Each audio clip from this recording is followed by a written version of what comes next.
It's time to move over. So we're going to move over in 2 seconds. So this is the exciting moment. So this is when. So look, we've been global. Like we've obviously been having people watching from around the globe. 55 different countries represented in registrations. I think just shy of 3,000 registering, and it's been extraordinary. We are truly global, and it's ADHD New Zealand are the anchor of that globalness. So when Darren and I talked a long time ago about doing something together in a conference.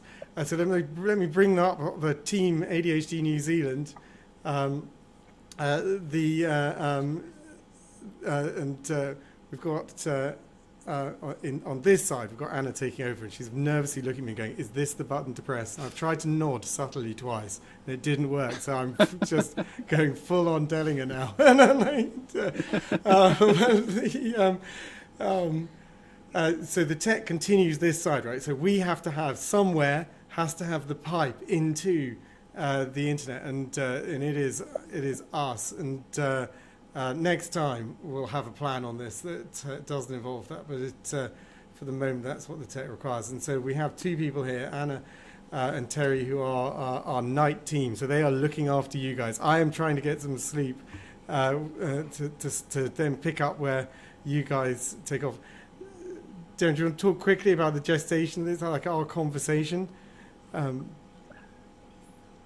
Henry, I'm in awe of how a conversation 2 months ago has become something that's pretty amazing. The world's first global ADHD conference that goes for 24 hours.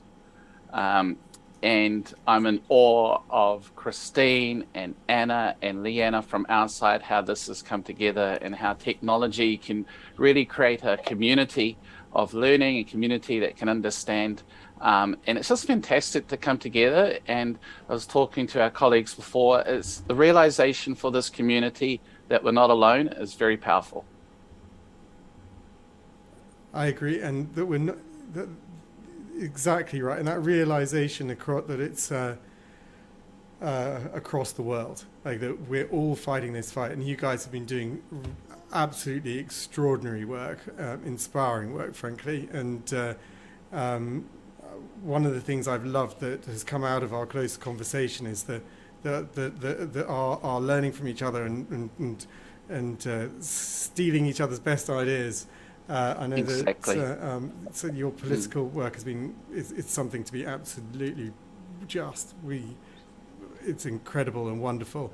And I know that our ADHD and work welfare pack, that pack for talking to a line manager, we've sent you the Word document and for you to New Zealand it and improve it, and then we're looking forward to having it back and taking the best changes you've got put into it and putting into it. Right, over to you. What have you got set up for us? Thank you, Henry, and you can trust us for the next 6 hours. Tēnā koutou, tēnā koutou, tēnā koutou, ka Darrenball taka ingoa. For those not in New Zealand, that was Amari or Te Reo. For I acknowledge you, I acknowledge all of you. My name is Darren, and I am the chairperson of ADHD New Zealand. Welcome to the New Zealand segment of the Global ADHD Conference. It's been going for nearly 10 hours, and you're with us for another 6 hours. So thank you so much for coming.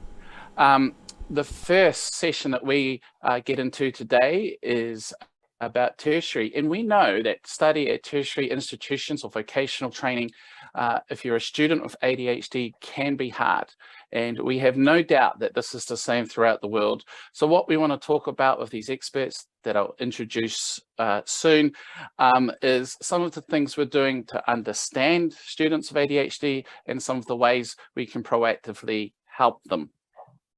The first thing I want to introduce you to is the Maori word or Te Reo word for ADHD, which is aroreretini. We love the word aroreretini much better because it means attention goes to many things. I think you might agree that the phrase ADHD is a horrible, horrible phrase and is 20, 30 years out of date. So that's one thing we want to change is the word ADHD for the world. Right, and before we start, we will have a little disclaimer. The benefit of a panel discussion like this is we're allowed to be free, we're allowed to think. And this means that the views and the information or opinions presented in this panel discussion are solely those of the individuals involved. They don't necessarily represent those of ADHD New Zealand and its employees and volunteers. And we are not responsible and do not verify the accuracy of the information discussed. The primary purpose of this panel is to educate, to inform, to let you know about how we're going in New Zealand. It doesn't constitute medical advice or other professional advice. And we welcome questions as we go along. And one thing that is particularly important is we don't get personal questions because we won't be able to answer them. So without further ado, let's get into the fun stuff. And I'm going to ask each of our fantastic speakers to introduce themselves, starting to my right, which is you, Arena. Tēnā koe, Darren. Tēnā tātou katoa, nau mai haere mai ki te hui, ipurangi or ADHD. Ko erana whasu tōku ingoa, he pou apua hau I te ahoa Māui, te Pūkenga. So I am a learning advisor at te Pūkenga here in New Zealand, which is a vocational training institution. Welcome, Arena, and let me introduce you to Dr. Natalie Matthews. Kia ora, Darren. Ko Natalie Matthews toku ingoa. He kaiako mātaranga hapari ahau I te kuninga ki Puri Hiroa. So, kia ora, my name's Natalie. I am a sociologist and I teach at Massey University. Welcome, Natalie. And Leanna, ADHD New Zealand, welcome. Thanks, Darren. Great to be here today. Tēnā koutou, ko Leanna Conhardy toko ingoa. My name is Leanna Conhardy. I am the project lead at ADHD New Zealand. Thank you. And on my right again, we have Sarah. Welcome. Nā mihi, Darren. O tēnā koutou katoa. O ko Sarah Williams toko ingoa, he ko tohu mātamua, hui I te amorangi mātuaranga mātua, ke te noho o ke poneki, ke oro tātou katoa. So my name is Sarah Williams. I am a principal advisor with the Tertiary Education Commission and I live in Wellington. It's great to be with you all today. Thank you. And just to thank you all again for coming. People out there in Cyberland and YouTube land, what these people have in common is they've worked very closely with ADHD New Zealand to create some real material and a real difference on those studying in tertiary and vocational training. So let's get into it. Of course, we welcome your questions. So fire away and we'll feed them in as we go. Sarah, I'm going to start off with you and basically what has been your involvement in helping learners with ADHD? Well, thanks, Darren. Well, Darren, the Tertiary Education Commission, for those of us outside New Zealand and Australia, is the New Zealand government organisation that funds all education following secondary school in New Zealand. So everything that happens after secondary is funded generally by the Commission. So the Commission has a really, really strong goal as an organisation of ensuring that learners can really succeed within the tertiary system in New Zealand. And we've spent quite some time in the last years looking at the parity gaps in outcomes for traditionally underserved learner groups, of which neurodiverse learners is obviously a significant component. So what's been really important for us as we've focused on that gap that we see for learners is supporting the tertiary education sector to understand more about diverse learner groups and how they can better enable them to thrive and succeed in tertiary education. So a couple of things we've been doing for that is we've been requiring the sector to focus more on the support to disabled and neurodiverse students, and we've been building these capability tools with people who are the experts. So, you know, the Commission doesn't know a lot about some of these things. So we partner with people like ADHD New Zealand to make sure that people out there in tertiary education organisations can get the support they need, because it can be really overwhelming as a support person or an academic and a tutor. And Erina and Natalie can talk to this. If you think, oh, I think I need to help this learner, and I Google something and then I've got 10,000 references and I don't know what's good and I don't know what's you know, important. And for New Zealand, cultural specificity is really important for us as well. So that's really been our interest in understanding how we can, as a commission, work with subject matter experts and learners with lived experience to enable the tertiary sector to really support and wrap around learners that need a bit of extra help. Thanks, Sarah. And we've worked with the Tertiary Education Commission for almost a year now, and there's two key things I want people around the world to understand, is that the Tertiary Education Commission is responsible for all tertiary. And this is fantastic because we don't have to deal with separate departments to look at learners or the Ministry of Disablement or anything like that. The second aspect is the Tertiary Education Commission, through Sarah, have reached out to, I guess, the community to help build the tools that they need. And that's a really good model that we hope other organisations around the world will follow as well. I have heard of government departments in New Zealand and around the world who try to do it in-house. And I think the success model is how we work together. So thank you, Sarah. Natalie, I'm going to go to you now with the same question. What's been your involvement in helping learners with ADHD? I guess most obviously as an educator, as a lecturer, as a tutor, but also as an advocate. So I got involved with this because I was myself diagnosed, and that everyone with ADHD in the audience is going to be like, aha. That led down to a bit of an obsessive research journey. And I thought, how can I use this to help students?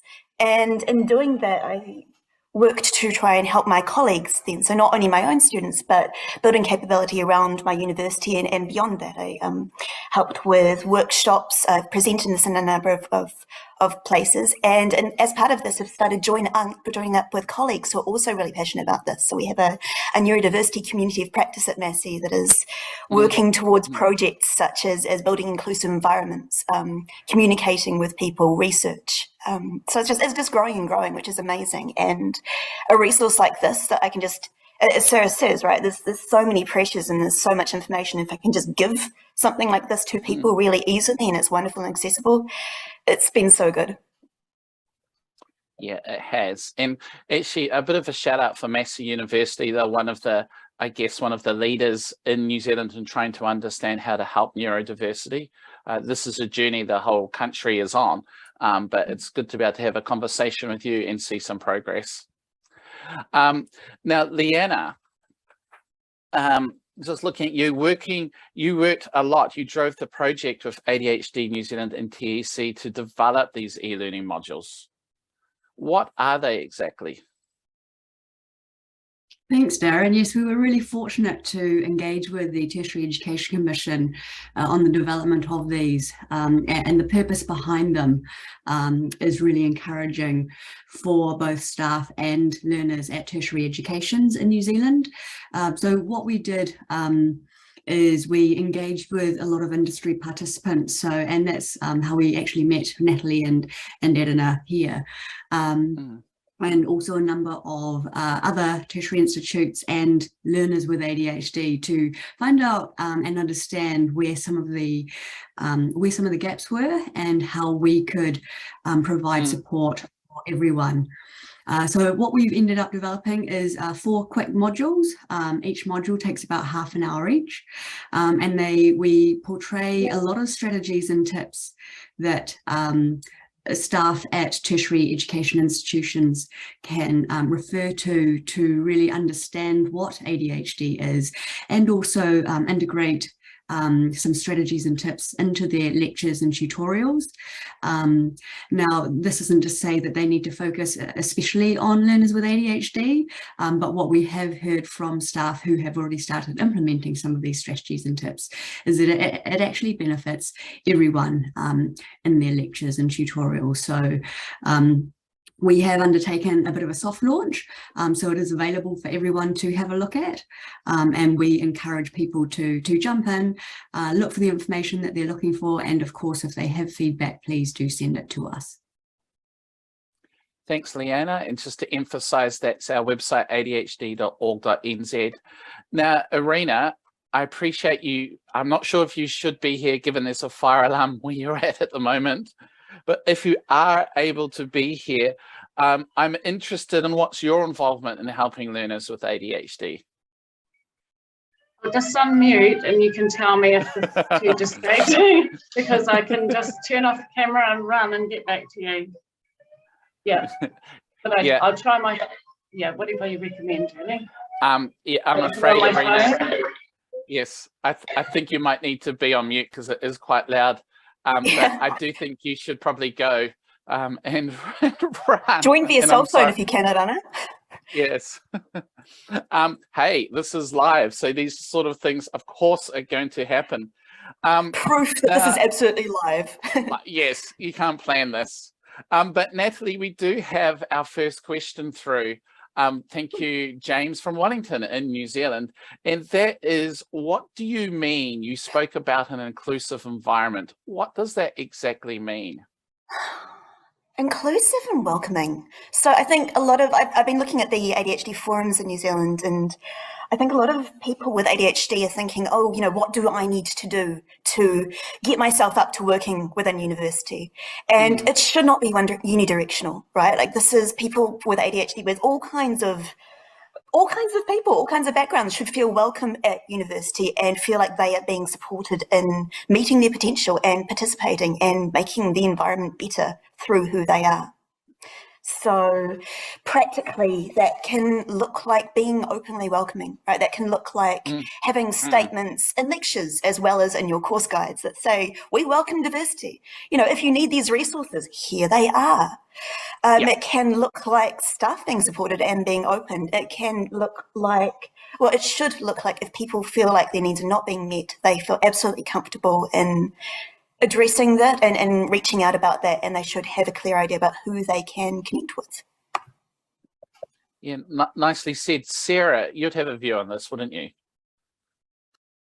Oh, absolutely, Darren. And look, just to back up everything Natalie said, an inclusive tertiary learning environment is one where people can bring, you know, it's a popular term, but their whole selves. So it's heartbreaking when we hear from learners or their whānau, their family, that they have felt they couldn't disclose that a learner had some support needs, even if those had been recognised and supported at school, because they felt that they would be deliberately excluded from tertiary environments because of those. And that's absolutely not the case.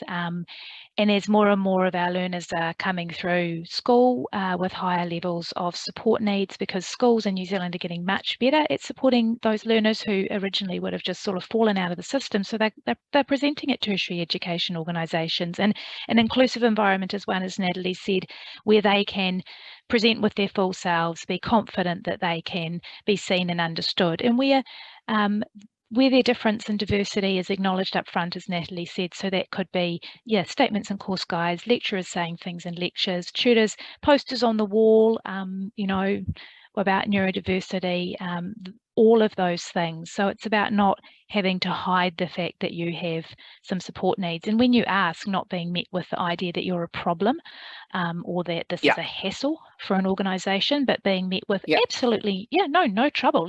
Let's do that now. So that's really the kind of change that we're looking for. And to have that right across an organisation, so it's not just, you know, one or two staff members responsible for that. So any staff member at an organisation who recognises a learner needs support, or the learner approaches them, goes, hey, really glad you've told me that. We've got some amazing things that will help you. Let's look into that. That's right. And on a personal note, my son goes to a school which is very inclusive. He's just a year below. Before tertiary, and because of that inclusivity and because there is acceptance, he is very successful, and that's why it's important. Natalie. Oh yeah, just to add that there's some really interesting work being going on in this area internationally, and particularly in the field of engineering. So there's this wonderful recent publication that talks about an ethos of inclusivity, and this includes the stuff we've talked about. This also includes staff making an effort to understand and making use of resources like this one, and then reflecting on how this actually shapes their teaching environment, shapes what they're doing. And so that becomes pervasive, right? That's not a poster that you put up and then you forget about it. That's meaningful, and people can sense that. You know, if people are making an effort to see them as people rather than problems, you know when that's happening. People, not problems. That's lovely. Now, Irina, it feels like you're now safe. The fire's over and you're back where you started. You're okay? You know, the sad thing is that no one even came to find me. But no, the fire drill's over. It's very quiet and I am completely calm and relaxed. and at the same time, you gave us a highlight of how lovely Hawke's Bay weather is. Hawke's Bay is on the east coast of New Zealand. It's stunning, beautiful, utterly beautiful. Irina, I might bring you into this conversation about the importance of building an inclusive environment. And we've talked before, that's quite important to you, isn't it? Absolutely. I just find that if the learners don't feel that they're being catered for in any way, then they just disengage. And I think in the running around, I think somebody said about catering to all learners, that if you cater for everybody, well, this is what I do, as if they have ADHD, then everybody's ultimately better off. And particularly from our New Zealand context, having a culturally safe space where all learners feel that they can relate to, they can get something out of what you're presenting and take meaning from it in a way that works for them. Yeah, look, that's well said.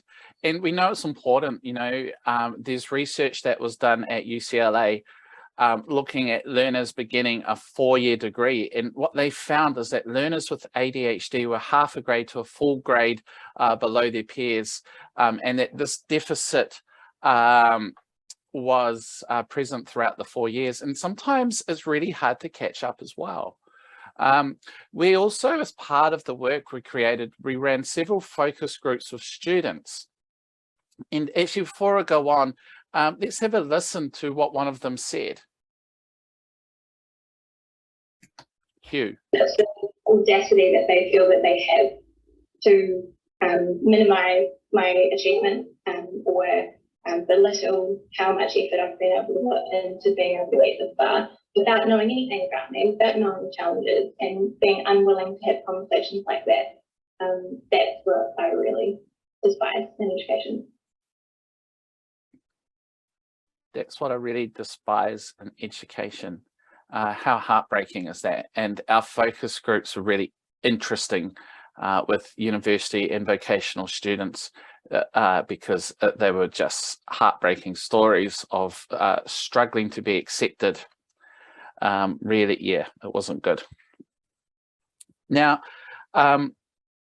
actually, is those sort of comments, do they resonate with you, Natalie and Irina, in terms of feedback that you've got from your students as well? I'm so glad you picked that up because, when I was going through these modules, that just jumped out at me, and every time I listen to it, it strikes me. And the thing that always gets me with this particular quote is that word audacity. It's not necessarily even a question of ignorance. It's also that false assumptions, right? That we have these narratives, we have these ways of understanding people's behavior. And for a lot of people, and particularly with people with ADHD, those just don't necessarily fit. Right? Like if a student doesn't create the work you expect, it's very tempting to speculate on why, or perhaps the effort they put in. And you just don't know what effort their students have ever put in or what that effort looks like. That's right. If a student doesn't seem to be focusing, that may be how they focus.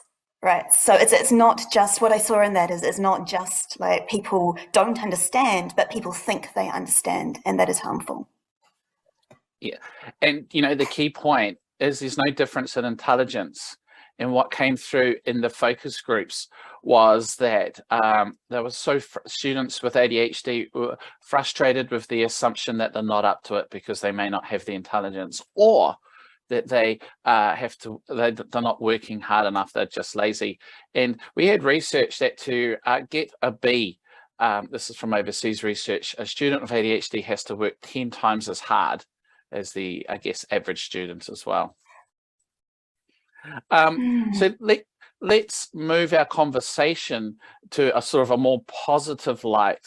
You know, what are some of the perceived benefits of helping staff at tertiary or vocational training organisations to support learners with ADHD or even neurodiverse learners? What are some of those benefits? And Sarah, I might start with you, since that's an area the TEC is sort of really looking at. Oh, kia ora, Darren. Absolutely. So as I said earlier, the Commission's really focusing heavily on enabling learner success within the system and putting all of our efforts in that space. So that means that we have to look really carefully at whether staff in tertiary education organisations are getting the kind of support they need, because staff are really busy. So support staff, tutors, academics, people who are training trades apprentices, the whole lot, they all have full-time jobs as teachers in their roles, but then we're also needing them to be able to provide this kind of guidance and support, at least at some level on top. So the importance of being able to partner with organisations such as yourselves and people in the neurodiverse community is about being able to create tools that are reliable, contextualised to New Zealand, and that people in tertiary organisations can go to and get that confidence. And as Natalie and Erina have noted, when you become competent as a tertiary education staff member in supporting and understanding a learner with ADHD, you learn a lot about all neurodiverse learners. I mean, they're not all the same. Not one person with ADHD is not the same as another person, but you develop that, I guess, Irina, you've kind of said it's a lens, so you can see the learner, you have the empathy that Natalie's mentioned. The learner begins to feel seen, feel heard, feel safe, and that's really what it's about. And we've seen through your work and other people's work, the heartbreaking thing is that it doesn't matter particularly how good an organisation's policies are and what they've got on paper. They can have all the great policies, but if they have staff who are not compassionate and understanding and welcoming, learners have a bad time, and they can be literally knocked out of a tertiary education journey by one staff member who hasn't been properly supported to become capable and confident dealing with this kind of need from a learner. So that's why it's really important to us. I mean, we just don't want to hear about a single other learner who, because of a staff member's comments or attitude, has abandoned a tertiary education learning journey. Yeah, exactly. Well said. I'll throw it to you now, Natalie. Any thoughts? Yeah, and interesting that staff members, that policy is not only knowledge and desire, but also resourcing, right? And things like, do you have enough support? You know, do you have, can you conceivably do this within the hours allotted to you in the week, and then the extra that you always do? So I think I wouldn't be a sociologist if I wouldn't point out the broader context there that can make it easier or harder for people. In terms of benefits, though, like, it was really interesting when you talked about that 10 times harder, because that is utterly contextual as well, right? Like, that is not inevitable. And the idea that I don't want people to see doing what needs to be done to assist people with ADHD as a burden, because this is really opening up people's capacities, right? And this goes with the idea that it's not intelligence. You get students who could be amazing at what they are there to learn how to do. And so it's really important then to think about the potential obstacles that do not need to be there. This is not lowering standards. This is not getting rid of anything that is important to a discipline. But when there are obstacles that just aren't part of what you're there to teach, things about how things are presented, what students are required to do when they really don't need to be, attitudinal obstacles. You know, you are unleashing people's attention. You're not going to be pushing them along all the way around. You want to open up people to thrive.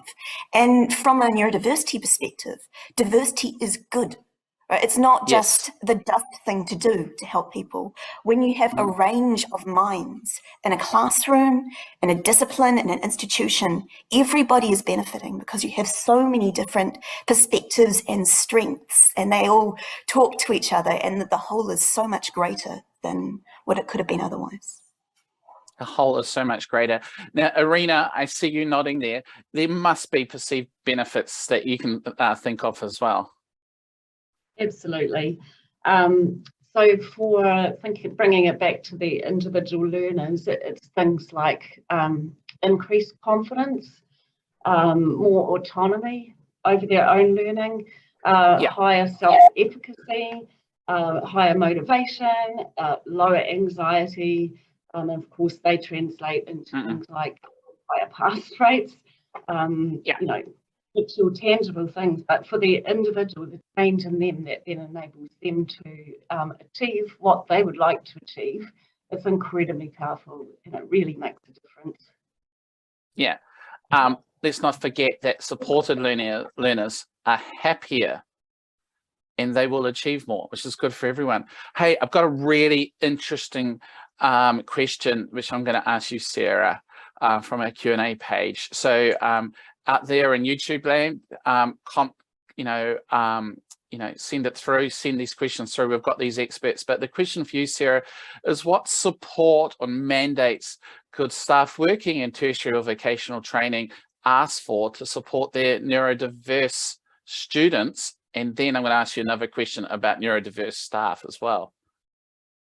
Well, I can really only speak to a New Zealand context, but I would hope that this is happening globally. So for the New Zealand context, absolutely staff who are working in a tertiary education organisation should be talking to the organisations about the kind of learners that they're experiencing in their class, maybe the challenges that they can see those learners are having, and asking the organisation for support with time to engage with things such as the ADHD New Zealand learning modules and the other learning modules and e-learning and resources that we are currently providing at the moment and that are available out there through some of the other networks.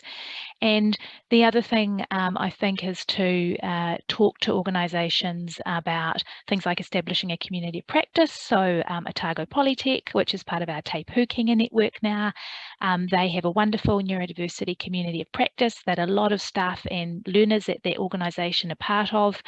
That's a really exciting environment for people to be able to talk about what works for them and how they can network and talk together about getting support. So there's a heap of things. I'd also encourage people in the New Zealand environment to talk to their organisations about the disability action plan that their organisation will have, and whether they can be involved in being part of the voices that are creating those and those partnerships with learners and staff that are an important part of that. Thanks, Sarah. And Natalie, it's a follow-up question for you, because I first met you kind of at a community of practice, didn't I? And they're very useful. Yeah, absolutely. I think the important thing for students and staff is to talk to other people, right? Like the more you do that, the more you're not reinventing the wheel, the more you're seeing what other people are doing, and you're upping each other, you're supporting each other and going further and further and further. Yeah. So yeah, our community practice is doing some really interesting things. I definitely am not saying this is, I'm saying this as a participant. There other people are doing amazing stuff. Some of our colleagues, Catherine McGuigan and Sharon Crooks, are doing some research with neurodivergent students at the moment, all kinds, lots of ADHD people in there. We're working towards a project called Diverse Minds at Massey, which is about fostering connections with students and creating that welcoming environment between students and facilitating students to lead things. There's just so much potential, and once you get a sense of not doing things alone, whether you're a staff member or whether you are a student, it's time to think about the next steps. That's right, and moving forward. And Leanna, I'm going to throw your way, because thinking of what you're just saying, Natalie and Sarah, the focus groups is one that steps on my mind. And so we had 9 university students. These were senior students that finished their bachelor degrees and they're on postgrad, or in one case studying to be a surgeon. And we heard their stories of what they struggled with through their journey of ADHD. And it was fascinating how they had all failed at their first attempt at university and yet had gone back. But at the end of the focus group, this highly accomplished student, because she was the one who's just finishing her surgeon qualifications, she was like, "This is fantastic. I didn't know anybody else felt like me." And these are the sorts of feedback we got, Leanna, from our focus groups, and they were fascinating, weren't they? That's right, Darren. It was really interesting to hear that, really sad as well to some extent that, you know, these people are not just having these struggles, but they're going through these struggles alone. You know, that sort of really opened our eyes that, you know, in such a, to participate in a tertiary organisation, you know, they shouldn't have to be alone in their struggles.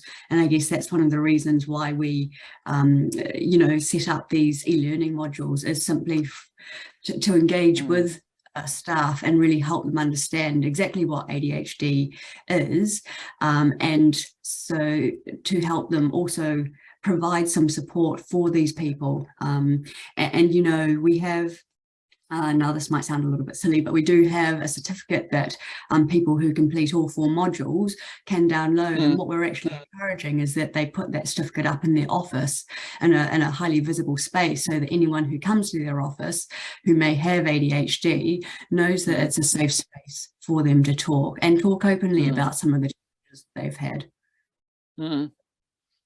Natalie, just to add about students feeling alone, I mean, the estimates about the prevalence of ADHD in tertiary education vary wildly, right? One of the most common is anywhere from 2 to 8%, and that will depend on the institution. Perhaps Sarah has some more up-to-date stuff about New Zealand. But I mean, when you think about that, so if Massey's got 30,000 students in various forms, that's from minimum 800 to 2 and something thousand students with ADHD, right? And so if you're talking about a mandate, that's a bit of a pressure on these universities, because that is a lot of students. But for students, like there are other people, you know, and it's worth being visible to you, and also to make yourself visible to your university so they can start to recognise this, and particularly disability services, you know, that you don't need to have a diagnosis to get in touch with them, and you don't need to even expect to need them. That they provide so much more than accommodations, that depending on the university, they might get you in touch with other people. They might do other things. But the more that people are, universities are aware that people with ADHD are here and contributing, and sometimes freaking brilliant, the more there is that push for making use of these resources and then those next steps. Yeah, and actually, Natalie, I'll stay with you, and then after that, I'll go to Irina, because I've got a question. And aside from the obvious, how do you know a student might have ADHD? And I think what the person asking the question actually meant by the obvious, besides the fact they've come up and identified themselves, well, you know, what are some of the characteristics you might see? Like realistically, you're never, as an educator, you're never going to know all of the students in your classroom that have ADHD. It can look like so many things. And I mentioned disability services, but so like research, all kinds of research consistently shows that students with ADHD don't necessarily make use of those. They definitely might not tell you. I think it's important to create an environment where that might happen, but you're not going to know. So this is why I think this principle that we keep on pushing about flexibility, right? About empathy with students, regardless of what they tell you they have or they don't, about realizing that your students think in different ways and providing options. So it's universal design for learning that Sarah has talked about on other occasions. So that's why that is so important, because it's really important not to think about this from the perspective of the individuals that you know or suspect. But in terms of individuals, it can look like so many things. And you talked about the poor naming of ADHD, right? Like there's not necessarily a deficit of attention. It's about controlling attention. So if a student is into what you are doing, hopefully they will be, they are all in. You know, you can have some of the best participants in a classroom who have ADHD. You can have students that work so hard and use all the tricks, and you just never know the effort that they're pouring into what they're doing. They may just look like anxious students. They may just look like high achieving students. They may look like students that don't submit things. They can look like so many things. And of course, the old cliche, they're not necessarily going to be physically hyperactive. That's right. This is really important. There's different types of ADHD. They're not going to be the hyperactive ones always. And Irina, a similar question from your perspective in vocational training. I would also echo what Natalie was saying, because I was diagnosed only 5 years ago in my late 40s. So I wouldn't have looked like someone who had ADHD to many people, because I was a successful student and a hardworking student and a compliant person, you know, child especially. So, you know, many of our learners are like this. They've learned to mask, you know, they've pushed down, you know, some of the feelings, and it isn't necessarily what you think.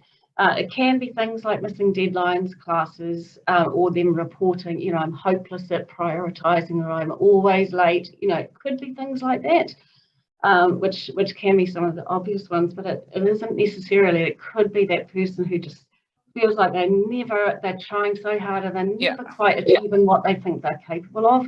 And so with being in a smaller organisation, we're quite lucky. And in my role, I'm quite lucky because I have more one-on-one involvement with students.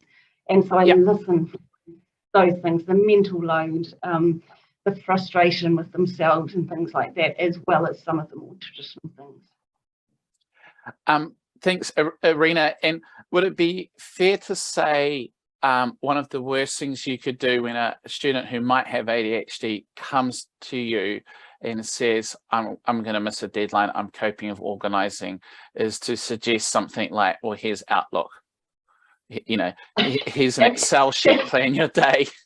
Well, firstly, they've probably tried all the traditional things. They've probably tried the planners and the to-do list and everything like that, as I did myself in this effort to try and manage my life. So yeah, the handy tips.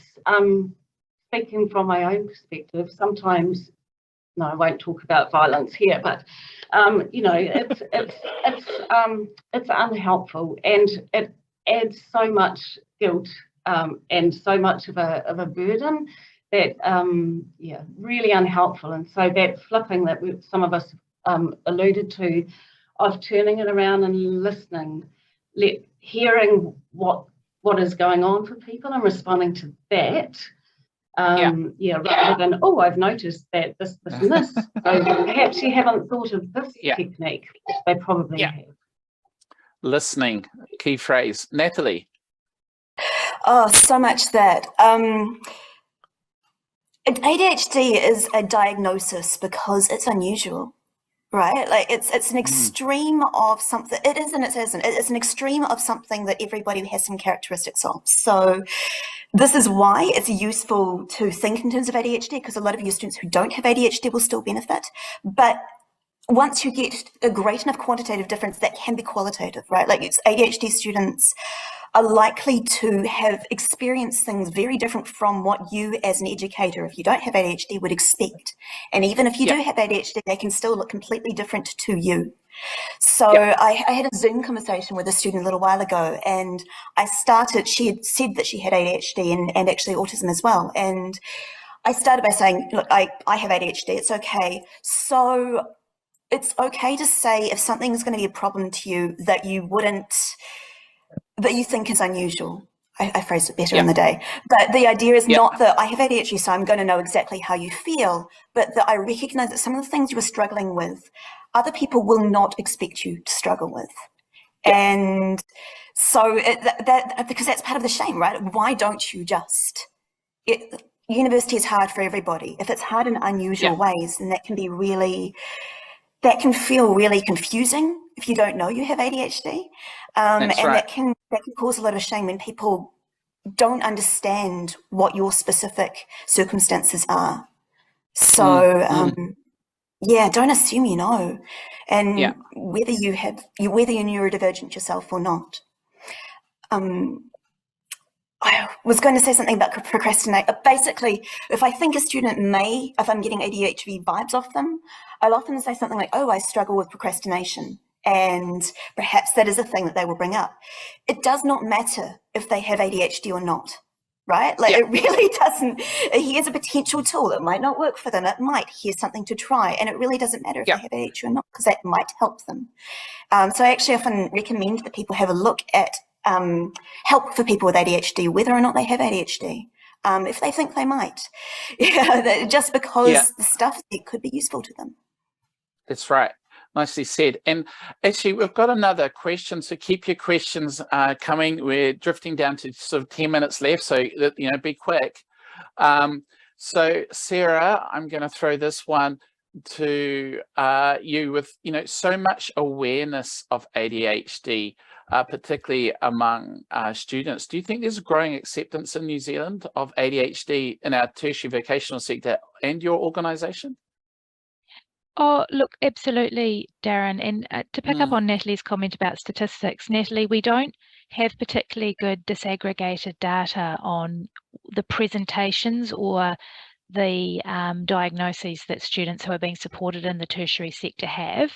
However, we suspect that particularly in the vocational and private training establishments, it's probably around a population percentage, and quite possibly across into the universities as well now, for a number of reasons. You've mentioned that some learners just mask and just white knuckle it through.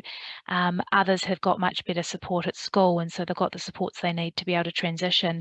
And people who are neurodiverse have traditionally quite often ended up in the vocational and apprentice training space in New Zealand because they felt like they're too stupid for school, to use really upsetting language that the learners reflect back to us, because that's what they've been told. Back in the day in the schooling system, where no one in my family ever went to university, we're all too dumb. Well, no, actually, you've all got undiagnosed dyslexia, for example.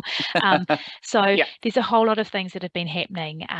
So absolutely, there is a growing amount of learners coming through, and when the tertiary education organisations report to us on learners, they are definitely saying there is a year-on-year increase in learners with ADHD who self-identify and come to learning support or disability or student support services and say, I have ADHD and I need support. Absolutely. And that's combined with what seems to be a really radical increase in the last couple of years of a nationwide conversation about ADHD, and we're seeing that flowing through in the media and documentaries and podcasts and all sorts of things. Yeah, thank you. And I think the more a country becomes interested in ADHD, it just flows through. So in New Zealand, there are documentaries, there are podcasts, the media talks about some of the issues, and that's why there's a greater awareness and people are feeling safe. So this is a question I'm going to fire to all of you, and thank you for the question that came through. And what I'm going to do is ask you to limit it to, say, 2 or 3 ideas, because we could go and talk a lot, which means the person who asks first, which will be you, Arena, has the best chance, because you get to go first and the others will have to think of something different. See how I subtly gave you a tip off, everyone, there. What advice would you give to tertiary educators in regards to what ways and tools you can best accommodate students with ADHD in the classroom? Are you talking about some practical tips? Yeah, practical tips. Yeah.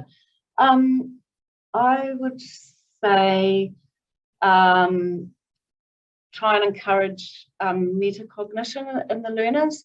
Help them to reflect a lot on their own learning and what's working well for them and what isn't, and digging deeper into the reasons why, because then they can think about what they could do. So that's a key one. I would say also for me anyway, with the learners, I work with a lot of culturally diverse learners, particularly Māori and Pacific learners. So having models that are culturally relevant, so that when you're talking about ideas or concepts that might be more accessible, that the learners can see themselves in that space somewhere, rather than, look, here you go, I can help you do this. It's, oh yes, this is, I can relate to this. There's like 1,000 more, but those are two that spring to mind immediately. Yeah, good tips there. How about you, Natalie? I'll be brief. I think the main thing, the first thought was get rid of executive function challenges. So this is the parts of your course that aren't about the content, right? That aren't about the disciplinary things, but are challenges that affect students with ADHD and other neurodivergent students. So there's an autism module very similar to this, and I was reading through that, and you know, it's an issue for autistic students also, is having to negotiate scary seeming systems and find things and deal with the finickiness of things, and especially if they change from course to course, it's so exhausting. And so an analogy I've used before is like having your gym at the top of 10 flights of stairs. You know, that might mean that once you get there, you're not giving your best. Might also mean that on a really bad day, you're not going to go. So things like making the places for things really, really obvious. So our university has actually standardized our stream system, our place where people, I don't know what you call them, that where all the content is, so that it's going to be the same between courses. But give links to people, right? Like if you are posting an email to people about an upcoming assignment, add a link to the resources you've already given right there, so they don't need to find them. I know somebody who got feedback from an essay that says you need to learn how to reference. Like in the same time that you could write that, you could copy and paste a pre-written thing you've created that A, sounds a lot friendlier, but B, links them to the university's resources, to one-on-one support if they need it. And just having those links right there, so people don't need to think, what do I do now? Where can I find things? Huge. And if I can be very these things are huge, but simple, aren't they? So simple. So Sarah's point about time thing, it doesn't take that much time, right? And then you're benefiting all of the students. Yeah, exactly. Hey, Irina, I have a feeling you might have one more idea. I did actually. Thanks, Darren. So one thing, as I've been doing my own study recently, I've been thinking about what has worked better for me and what hasn't worked. And so for me, any system that a learner would, that you could suggest that a learner could try in a nice way from a selection of their choosing, the importance of the learner finding that system engaging. So not just the process or the system, but an engaging, highly interesting system that's easy to maintain. And miss that level sometimes. Thanks, Sarah. Perfect, thank you. Hey, Sarah, I have the same question for you because you would have seen a lot. What are a couple of tips that you'd recommend? Look, Darren, I'm not a face-to-face educator, so the main thing I've picked up from working with all of you and other people in both the disability and neurodiversity community is ask your learner what they need. And I really cannot emphasize that much. And both Natalie and Irina have made the point that you know one person with ADHD, you know one person with ADHD. Ask your learner what's worked for them in the past and get them to reflect on that. And the other thing would be, just to pick up on the other comments, understand what universal design for learning is. The Commission has got some online e-learning about that coming up soon. There's also quite a lot of really good content out of Australia, so understand what universal design for learning is. Thank you for that. And I'm not a face-to-face educator either, but I've been fortunate enough to recently study in the US just on a simple course. And what I loved is at the start of the course notes, there was recognition of neurodiverse learning, and there was a neurodiverse inclusive statement, and it invited people to let the university know if they haven't, and just go have a quiet word with the tutor or lecturer, and also link to other places. And I found that quite powerful at the start of a course, the most scariest moment. I found that a really wonderful thing. Hey, we're rapidly running out of time. So I'm going to put you all on the spot again. And ask for that one key message you'd like to give our audience wherever they are in the world. It could be a tip, it could be a message, it could be anything. So who wants to go first? Actually, Sarah, I'm going to pass it back to you. Thanks, Darren. Look, I'm going to repeat what I just said essentially, which is please talk to your learners. As you go about, as a tertiary organisation, as a teacher, as anyone else working in this space, as you go about trying to support people who are neurodiverse, please speak to people who are neurodiverse about how they would like to be supported and what that would look like for them to be in a safe, inclusive learning environment. You can't do it without them. Don't make it up. Don't make it up. Beautiful. Natalie. I was going to say Sarah, so I get to say something different. And coming back to being welcoming, it's funny when people talk about challenges for neurodivergent students and they think, what is in this person's brain that is going to make them need something different? And a common challenge for students with ADHD is they don't feel like they belong at university. And that is not that is not a brain thing. That has nothing to do with there's nothing directly from the ADHD brain that has caused it. It is so unnecessary. And so being aware of that potential barrier and making a point. Hey, if you think a student does have ADHD, have a smiley, watch your tone. Make sure your feedback is useful. Good old CRC. Have that everywhere, and just be aware that this emotional element of university is there and matters so much, as well as the cognitive stuff, as well as the organizational stuff. Nice. Thank you. Arena. See how we're so clever at tying about 5 ideas into one? Yeah, I've noticed that. I know, because we have ADHD, right?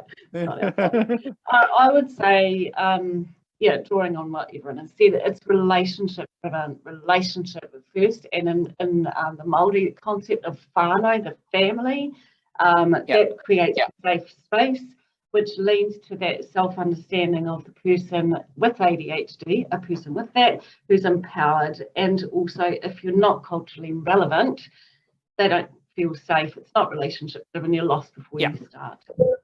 Yeah, nice, thank you. And Leanna, tell me, what's your one lasting message or tip? Thanks, Darren. I am going to do a plug for the e-learning modules that we have just developed. From the feedback we've got to date, they are super handy. People really appreciated understanding what ADHD actually is, and found a number of the strategies and tips really easy to implement. And relatively quick to complete. So please do that, adhd.org.nz. And they're interesting. It's almost like they were made by people familiar with ADHD. Go figure. Hey, and my tip is believe. If you're a student, believe. And if you're a tertiary and vocational trader provider, also believe. You'll be amazing what a bit of belief can actually do. Before we wrap up, I'm going to pass over to Sarah to sort of finish on a proverb which we really find interesting. Over to you, Sarah. Oh, kia ora, Darren. So in New Zealand we have whakatauki from Māori New Zealand, and this is one that we feel is really appropriate for this space, which is nau tu roro, nako tu roroa, ka ora ai te iwi. And it literally sort of translates to, with your food basket and my food basket, the people will thrive. But what it speaks to is community, collaboration, and a strengths-based approach where everybody who's involved in something has something to offer and a piece of the puzzle. And if we all work together, then everyone will thrive. You think those words are lovely. Hey, thank you, everyone. Thank you, Sarah, Irina, Natalie, and Leanna. Do a plug again, adhd.org.nz for the material. It is fantastic. Coming up, our next session, we're going to talk about sport and ADHD, in particular on basketball. And in the meantime, thank you for coming, and we're about to go show a 4-minute clip. Have a good day, everyone. So See you later.